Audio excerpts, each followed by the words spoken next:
Hello friends, welcome to घरेलू कलेश club. घरेलू कलेश क्लब में आज आपका फिर से स्वागत है। आज मैं फिर एक नया कलेश लेके आई हूँ। जैसे कि हमारे यहाँ कुछ ना कुछ रोज़ होता रहता है, तो आज का एक नया कलेश है। क्या है वो कलेश? एक्चुअल में एक चीज़ है जो हमारे हमेशा रहता है। हमारा जो घर है ऐसा ताजमहल है जो कभी बनने को नहीं आ रहा है। 12 महीने में, साल में 12 महीने होते हैं। 12 महीनों में से 11 महीने यहाँ पे कुछ ना कुछ चल रहा होता है। खट पट टक टक, खट पट टक टक। तो ऑलवेज वो अंडर कंस्ट्रक्शन रहता है। ठीक है। तो अभी मैंने, जैसे कि मेरा थोड़ा चेंजेस आए हैं, तो मैंने वॉक स्टार्ट की अपनी फ्रेंड के साथ। तो अभी बड़े दिन से मेरे इन लॉस को वो खटक रहा था। पहले भी मैंने की है। इन्होंने बहुत ऊट पटांग सा मेरी सासू माँ ने बोला था मुझे, और मेरी वॉक बंद करवाती थी। तो जैसे कि तब मैं बिल्कुल बोलती नहीं थी, तो इट्स ओके, जैसा कहा, डर के चुप हो गए। पर अब तो ऐसा नहीं है। तो अब इन्होंने फिर ये नया स्टार्ट किया कि कोई मतलब नहीं है, घर से निकल जाती और वॉक पे चली गई, घर फैला हुआ है, हम ठीक कर रहे हैं। भाई क्या करूँ मैं? साल में 11 महीने यहाँ काम चलता रहता है। अभी हमारा किचन वर्क, जैसे मैंने आपको शायद बताया होगा, किचन वर्क चल रहा था। अभी हम, मतलब वो खुश ही नहीं हो पाए थे हम 2 दिन कि चल भाई चल, हाँ इस पे अब थोड़ा सा अच्छा लग रहा है काम करते हुए। तीसरे दिन फिर से फ्लोर वाला वो शुरू हो गया, और आपको पता है कि फिर उसमें कितना ज़्यादा गंद होता है, और फिर ना इधर का होता बंदा ना उधर का, फिर पूरा सामान इधर का उधर। और मुझे तो लग रहा है मेरी आधी ज़िंदगी सामान ढूंढने में निकली जा रही है। जैसे खाना भी बना रहे हैं तो बस एक फ्रिज है हमारा बाहर वेड़े में, एक है अंदर।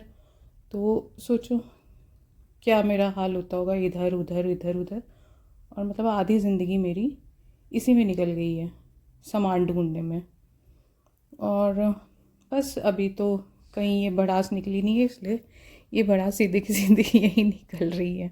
और फिर मतलब बहुत ऐसे ऐसे ऊट पटांग बोला गया, but not in my face.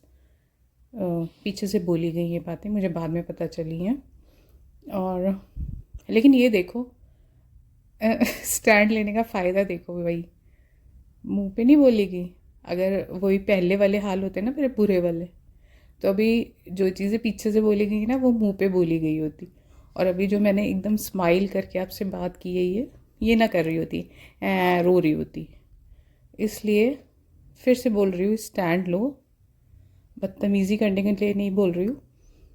बहुत अच्छी चीज़ है भाई साहब, बहुत बढ़िया चीज़ है, इन्जॉय कर रही हूँ मैं। क्यों नहीं किया मैंने इतने साल, क्यों ख़राब कर दिए, समझ ही नहीं आता। चलो, something is better than nothing. तो कभी नहीं से देर भली।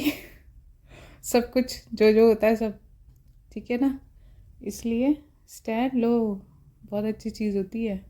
बंदा बोलते हुए डरता है, इसलिए कि मतलब गलत नहीं बोलना है उसको, ये समझाना है भाई साहब 12 महीने से 11 महीने घर फैला रहता है। अब बताओ उसके लिए मैं क्या कर सकती हूँ? क्योंकि आपको तो मज़ा आता है इन चीज़ों में, हमें नहीं आता है। जिसे आ रहा है वो करे ना, हमें नहीं आ रहा है बिल्कुल भी। हमें, हमारे पास वैसे ही बहुत काम है, बहुत काम है, और वही हमसे नहीं होता। ठीक है, हम काउच पोटैटो हैं, दैट्स ओके। ठीक है, हमसे नहीं होगी ये लेबरगिरी। इसलिए बहुत बढ़िया चीज़ है, स्टैंड लो और इन्जॉय करो अपनी लाइफ को। और हाँ, मैंने जैसे कि बताया कि पीछे मुझे बहुत गंदे से बोला गया था। मतलब मैं अपनी फ्रेंड के साथ वॉक कर रही हूँ, तो मुझे माता ने बोला था कि हमारे यहाँ ये सब नहीं चलता है हमारे घर में। और मेरी आंखों के सामने क्या क्या चल रहा है यहाँ पे खुलेआम धड़ाके से, वह क्या बोलूँ ना। तो मतलब किससे बोल रहे तुम? और वो मैं देखो ऐसे ज़िपर, मुंह पे ज़िप लगा हुआ, कि मैं ये भी नहीं कह पाई मम्मी जी क्या क्यों। इसलिए अगर उस टाइम बोल दिया होता तो अब तक मज़े कर रही होती, अब बोल दिया है तो अब मज़े ही मज़े हैं। इसलिए बोल डालो भाई साहब, बोल डालो। गलत नहीं बोलना है, ये भी बार बार बोल रही हूँ, गलत नहीं बोलना है, अपनी सही चीज़ों को सही तरीके से बोलना है। इसलिए अभी कितने 12 to 13 डेज़ हुए होंगे मुझे वो वाले इंसिडेंट से, और अमेजिंग। हाँ वो है, टेंशन्स हैं, ऐसा नहीं है, मैं बहुत ज़्यादा टेंशन लेती हूँ और मुझे मतलब है अंदर से ही हो जाती है फिर ना, अगर टेंशन वाली वो चीज़ें हैं तो वो हो जाती। अभी इतनी जल्दी नहीं होगा, आई नो, अभी 10-12 दिन ही तो हैं, 12-13 दिन, वो भी उस चीज़ पे भी कोप अप कर लूँगी मैं। और बस यही बता रही हूँ कि अमेजिंग चीज़ है यार, अमेजिंग चीज़ है। स्टैंड लो, गलत बात पे stand low, low low, it's the best feeling. ठीक है, कोई भी ऐसे नहीं बोल के निकलना चाहिए।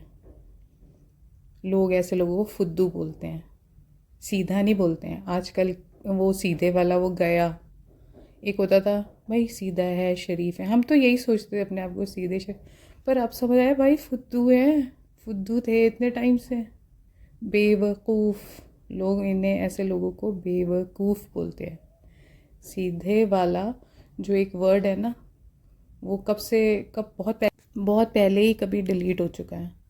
जब हम और भी थोड़े सीधे लोग हुआ करते थे, लोगों को समझते थे, तब वो वर्ड्स चलते थे, अब नहीं है। अब तो हमारे लिए वो फुद्दू अच्छा, मिलते हैं नेक्स्ट वीडियो में, बाय।